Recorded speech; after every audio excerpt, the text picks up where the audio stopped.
Fala galera, beleza? Professor Michel aqui de novo do Mendel para mais um episódio do Mendel Resolve Fundep. Isso porque o Mendel tem o maior acervo de questões de biologia do Brasil no que se refere à banca Fundep. São mais de 600 questões. Hoje vamos resolver aqui 5 questões que caíram no concurso para CFO do Corpo de Bombeiros Militar de Minas Gerais, tá? Para admissão em 2019. Mas olha só, antes de começar, faz uma gentileza. Aí, ó, se inscreve no canal, ativa o sininho aí, ativa as notificações para você ficar por dentro de tudo que rola aqui no canal, tá? As dicas, as resoluções, as lives que vão acontecer regularmente, beleza? Vamos lá então, vamos começar? Bom, galera, então vamos lá, questão 36, tá? Vamos aqui então compartilhar a tela para a gente ler junto a questão, vamos lá? Então assim, o IBAMA deu sinal verde, blá, blá, blá, blá, blá, blá, blá, blá, mas eu já dei essa dica várias vezes. Tem textão? Tem um texto grande? Você não vai começar a ler pelo texto, você vai começar a ler pelo comando. Isso, leia aqui o comando. Por quê? 2 motivos, lembra? Ou porque o texto é completamente desnecessário, você resolve sem ele, ganha tempo. Ou então, ao ler o comando primeiro, você já vai saber exatamente o que te interessa no texto. Então a leitura vai ser muito mais eficiente. Vamos lá? A enfermidade referida no texto é causada por um... então o que eu sei? O texto fala sobre uma doença, eu tenho que saber quem é o agente etiológico, quem é o causador da doença. Então eu já vou ler o texto sabendo o seguinte, qual é a doença de que o texto trata? Pronto, é isso, ó. Então, ó, vamos ler rápido, ó. IBAMA, sinal verde, parará, parará, parará. Eu vou procurando e aí eu vou ver que ele fala aqui vítimas de febre maculosa, doença transmitida pelo carrapato estrela. Pronto. Então a doença em questão é a febre maculosa. Eu tenho que saber quem é o agente causador da febre maculosa, como ele é, ok? Bom, o carrapato estrela é o vetor. Vamos lembrar então? Vetor é quem transmite a doença. Quem causa a doença é o agente etiológico. Por exemplo, dengue. O vetor da dengue é o mosquito da espécie Aedes aegypti. Então, o mosquito é o vetor, ele não é o causador. Quem causa a dengue é um vírus, o vírus da dengue. O mesmo vale para a febre amarela, zika, chikungunya, que são transmitidos pelo mesmo mosquito. Então, esse mosquito Aedes aegypti é o vetor desses 4 vírus que causam aí 4 dessas doenças, beleza? Bom, carrapato estrela é o vetor de alguém que vai causar febre maculosa. E esse alguém é quem? É uma bactéria da espécie Rickettsia rickettsii. Então, essa bactéria é que causa a febre maculosa. Então, é uma bactéria, você teria que saber isso. Febre maculosa, doença bacteriana. Vamos tá lá. É causada por um ser acelular? Não. Quem são os seres acelulares? São os vírus. Eu já acabei de falar que a doença é bacteriana. Por um eucarionte? Não, porque bactéria é procarionte, não tem carioteca, não tem organelas membranosas, é um procarionte. Eucarionte? Não, sem chance. Por um ser celular que não apresenta membrana nuclear, ou seja, não tem carioteca, é um procarionte. É isso aí.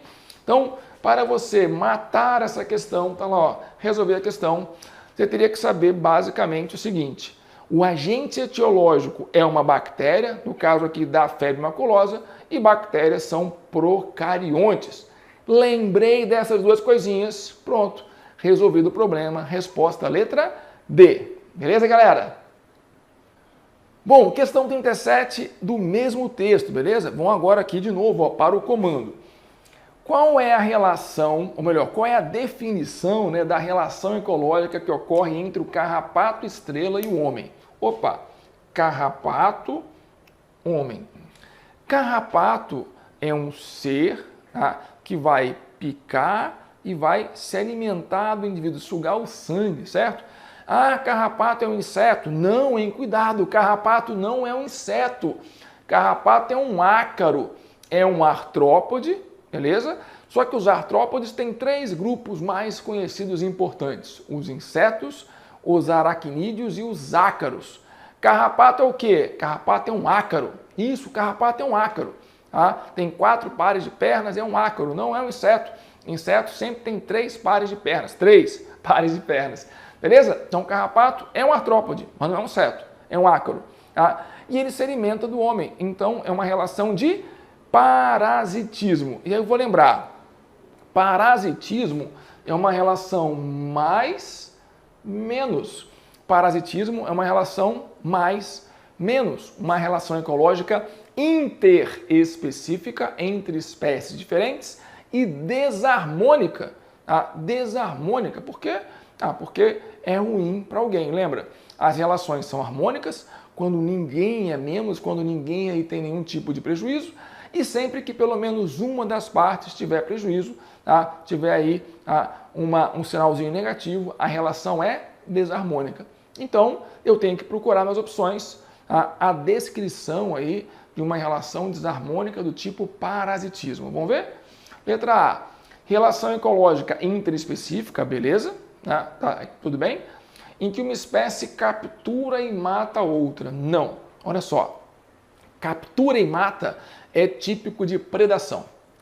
Então, a predação ou predatismo também é uma relação mais-menos, assim como o parasitismo. A grande diferença é justamente essa.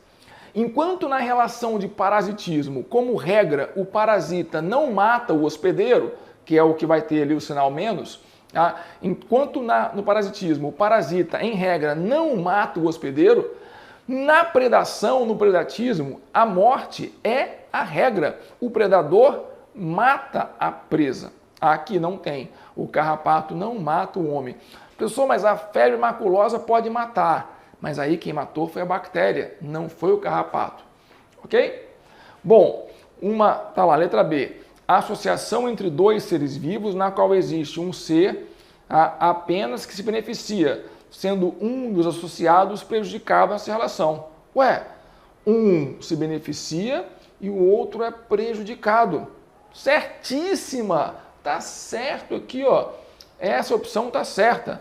Bom, como aqui a gente quer aprender, vamos ver por que a C e a D estão erradas? A associação entre populações diferentes, em que ambas se beneficiam. Ambas se beneficiam, seria uma relação mais-mais. Relação mais-mais, ou é uma protocooperação ou é um mutualismo. Protocooperação, relação mais-mais não obrigatória. Mutualismo, relação mais-mais obrigatória. Relação interespecífica na qual apenas uma espécie é beneficiada, sem, entretanto, existir prejuízo para outra espécie. Ele está dizendo aqui que a relação seria mais zero. Não, aqui a relação é mais menos. Quais são as relações mais zero que existem? Comensalismo, inquilinismo, epifitismo e foresia. Comensalismo, quando a relação se baseia aí na relação de alimento. Epifitismo e inquilinismo é quando tem relação com abrigo ou moradia, sendo que epifitismo é entre 2 plantas, por exemplo, a orquídea é uma planta epífita. E foresia, quando a relação é de transporte, uma carona aí totalmente desinteressada. Beleza? Então, por isso a resposta aqui, sem a menor dúvida, letra B de bola. Beleza? Bom, galera, seguindo então aqui agora a questão número 38. Tá lá. O uso de preservativos masculinos é uma eficiente profilaxia para as chamadas doenças sexualmente transmissíveis. Entretanto, nem todas as DSTs podem ser evitadas com o uso das camisinhas. A patologia para a qual essa medida profilática é de baixa eficiência é HPV.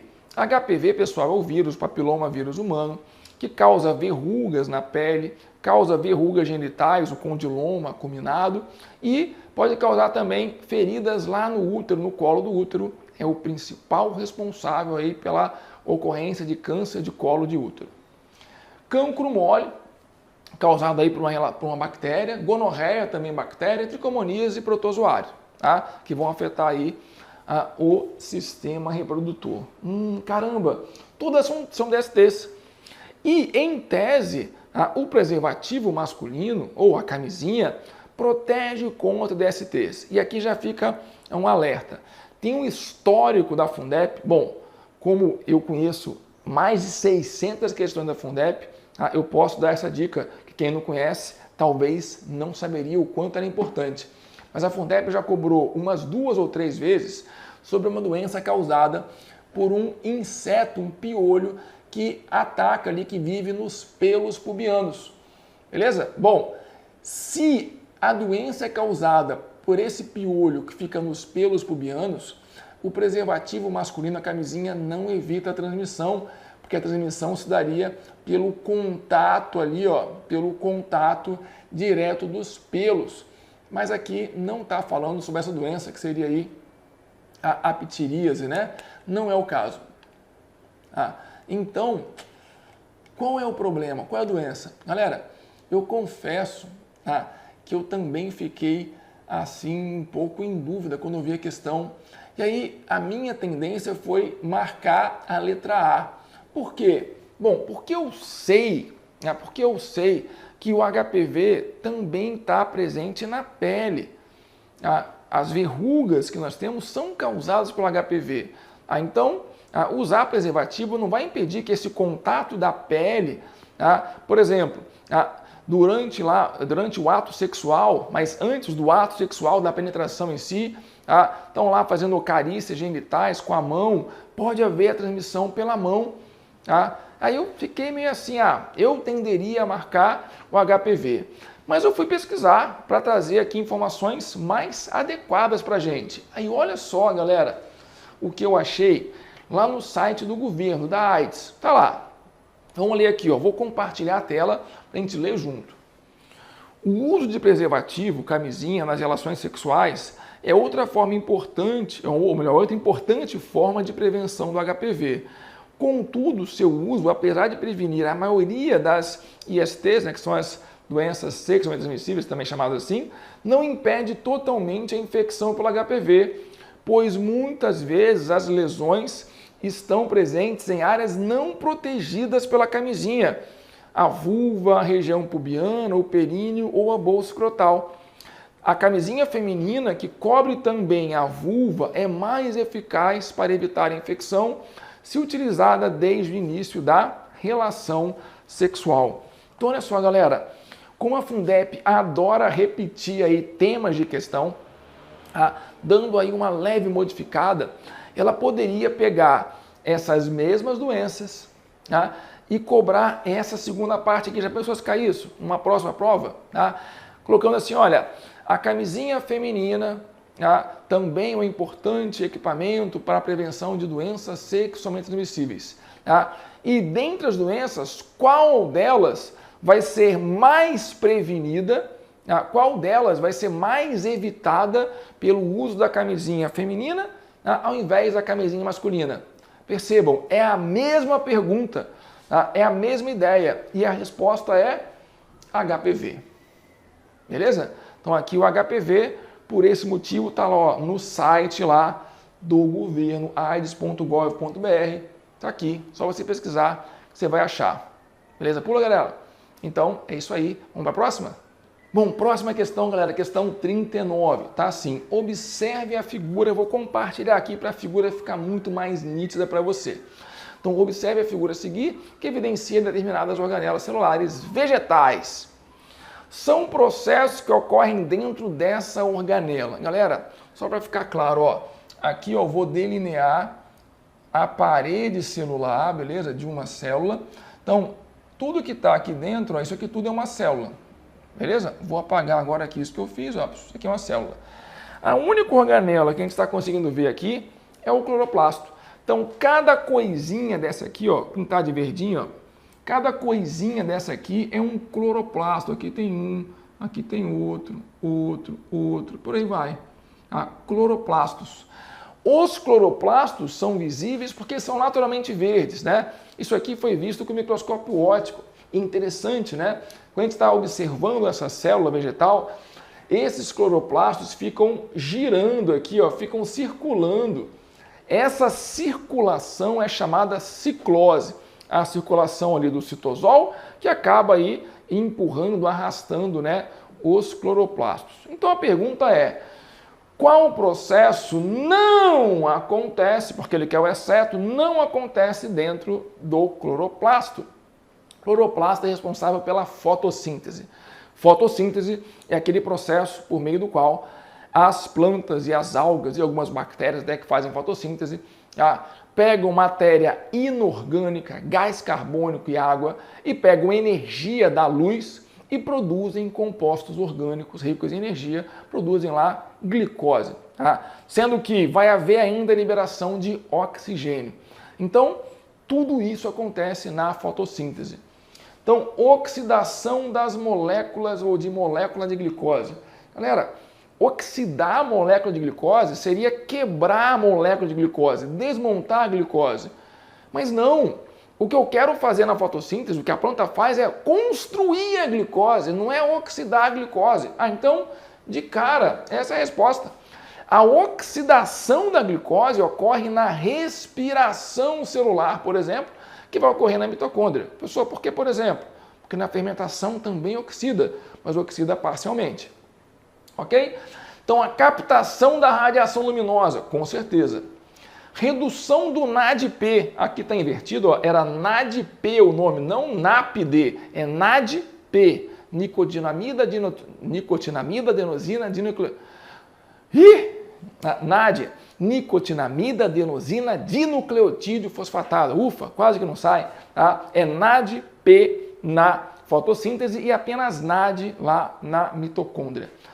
Excitação de um pigmento, a clorofila, é o principal pigmento que vai ser excitado, os elétrons vão ser excitados ali pela luz. Então, galera, sem dúvida alguma, letra A, oxidação da glicose não acontece no cloroplasto de maneira nenhuma, beleza? É isso aí.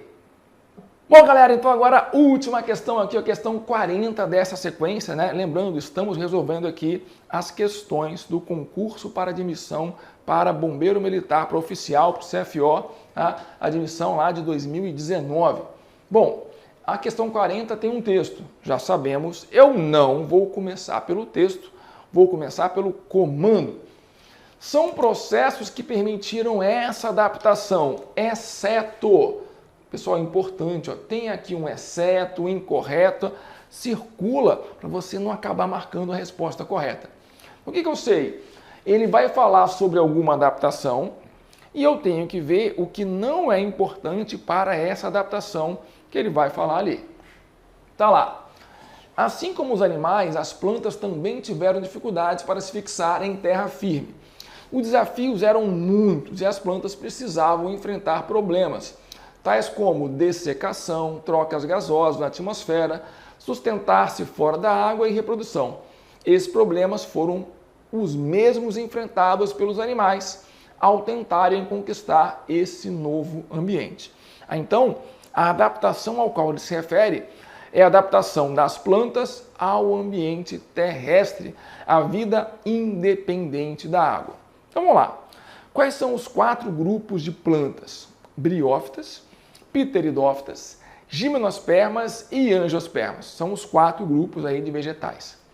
Briófitas e pteridófitas dependem da água, A reprodução só ocorre se houver água, porque o anterozoide, que é o gameta masculino dessas plantas, precisa nadar. Tem flagelo e vai nadar até encontrar a oosfera, que é o gameta feminino, lá dentro do arquegônio, que é o órgão, né, produtor de gametas na planta feminina, no gametófito feminino. Muito bem. Então, para superar esse problema, a primeira coisa, tem que ter um mecanismo que torne a fecundação independente da água. Esse é um ponto. Outra coisa, se eu pensar nas briófitas, são as plantas mais simples, elas praticamente não suportam um ambiente que não seja muito úmido, porque não tem uma cutícula adequada que protege, né, contra a perda de água. Então isso também foi importante, certo? Tem raízes mais profundas que possibilitam aí absorver mais água. Então eu tenho que pensar em coisas assim. Vamos ver agora aqui as opções? Tá lá.